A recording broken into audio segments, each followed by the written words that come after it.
দু মাস পরেই বিয়ে, আর সেই যুবকের ঝুলন্ত দেহ উদ্ধার হলো নিজের বাড়ি থেকে। মঙ্গলবার সকালে বাড়ির লোকেরা দেখেন ঘরে ঝুলছে ওই যুবকের দেহ। তরতাজা এমন যুবকের পরিণতি মেনে নিতে পারছেন না কেউ। পরিজনদের পাশাপাশি পাড়া প্রতিবেশী এবং ব্যবসায়ী মহল কেউ বুঝে উঠতে পারছেন না কেন এমন ঘটনা ঘটালো ছেলেটি। দোকান করত কাপড়ের, কয়েক বছর ধরে নিজে একটি দোকান ভাড়া নেন, পর্দা বিক্রি করতেন। সেই সঙ্গে শিলিগুড়ির বাবুপাড়া এলাকায় রয়েছে তার একটি দোকান। শিলিগুড়ি মাটিকারা হাটে দোকান সাজাতেন।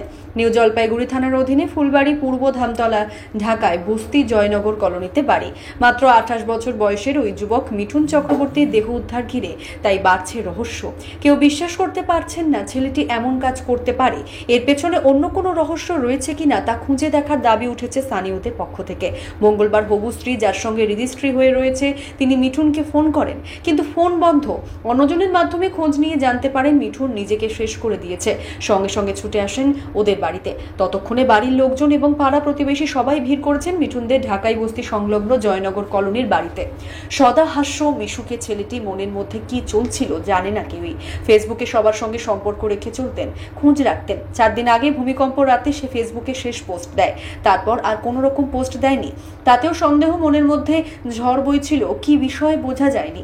পারিবারিক অশান্তি ছিল, নতুন বাড়ি নিয়ে পরিবারের সমস্যা। স্থানীয় পঞ্চায়েত প্রতিনিধিকে সেটাও জানিয়েছিলেন।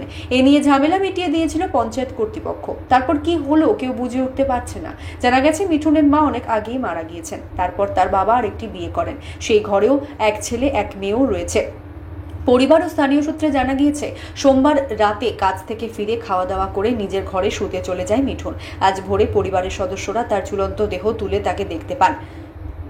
পারিবারিক কোনো অশান্তির জেরে এমন ঘটনা ঘটাতে পারে বলেই অনুমান। খবর পেয়ে ঘটনাস্থলে ছুটে আসে নিউ জলপাইগুড়ি থানার পুলিশ দেহটি উদ্ধার করে ময়নাতদন্তের জন্য উত্তরবঙ্গ মেডিকেল কলেজ ও হাসপাতালে পাঠিয়ে পুরো ঘটনার তদন্তে নেমেছে। সবাই চাইছেন এই ঘটনার জন্য এর পেছনে কি রহস্য রয়েছে তা সবার সামনে আনতে। পুলিশ তদন্ত করে যাতে ব্যবস্থা নেয়, এমনটাই দাবি সকলের। আমাদের বাড়িতেও 12 বছর বয়স থেকেই পূজা করে, তো আমার সম্পর্কে ভাইয়ের মতন আমাকে বদি ডাকে, এই আর কি ঠাট্টা করি আমরা। কি শুনেছিলেন আজকে তো কিছুই শুনি নাই। একটু আগে ওর যার সাথে রেস্ট হয়েছে শোনাই আমাকে ফোন করলো যে দিদি তুমি কি মিঠুনের বাড়ির আরো কারোর নাম্বার আছে, যেহেতু ওর ফোনটা কালকে রাতে থেকে ও বলে সুইচ অফ পাচ্ছে। তাই বললাম আমার তো আর কারোর নাম্বার নেই, তো তুই আগে ওদের বাড়িতে যা, দেখ কি খোঁজ খবর নেই। তারপরে একটু পরে বাইরে শুনলাম যে ও বলে সুসাইড করছে, ঝুলন্ত অবস্থায় আছে। আস্তে আস্তে দেখি বডি নিয়ে বেরিয়ে যেত। এর মধ্যে কি বিয়ে হওয়ার কথা ছিল? রেস্টই তো হচ্ছিল, বিয়ে এখন হওয়ার কথা ছিল না, রেস্টই হয়ে গেছিল। এমনি ছেলেটা কেমন? ছেলেটা খুব ভালো, বলতে পারছি না কেন এরকম করছে। ও তো হাসি খুশি আমাদের সবাইকে হাসায়।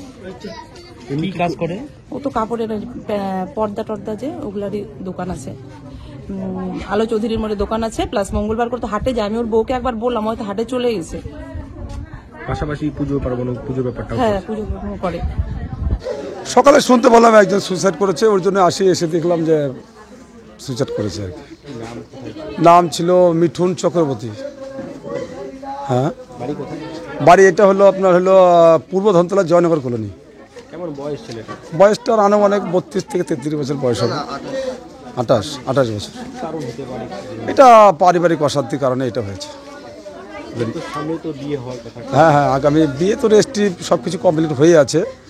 এটাও শুনতে পেলাম যে আগামী বৈশাখে বিয়ের ডেট ফাইনাল হয়েছে, বৈশাখ মাসে বিয়ে হবে। তার আগে এরকম একটা দুর্ঘটনা ঘটে গেল। হ্যাঁ, ছেলেটা টেলারের কাজ করতো এবং পুজো পাঠও করতো আর কি। হ্যাঁ, না সঠিক কারণটা বোঝা যাচ্ছে না। পুলিশ আসছে, পুলিশ তদন্ত করবে। পুলিশ তদন্ত করে কি আছে সেটা দেখবে, পুলিশ দেখবে। এখন এটা তো আমিও বলতে পারছি না, আমরা কেউই বলতে পারছি না। রাত্রেবেলা তো সবাই শান্তি মতোই ঘুমাইছে। ছেলে আসছে আপনার 10:30 হয়তো হবে। আমার মেয়েটা জাগনা ছিল। আমি সারাদিন কাজ করি, তো খাটাখাটনি করি, আমি ঘুমায়া পড়ি। আমার 2 ছেলে 1 মেয়ে। 28। ছেলে থানা মোড়ের সামনে আলো চৌধুরী মোড়ের ওখানে বলে দোকান আছে, কাপড়ের দোকান। না, দর্জির কাজ করে না, আপনার যে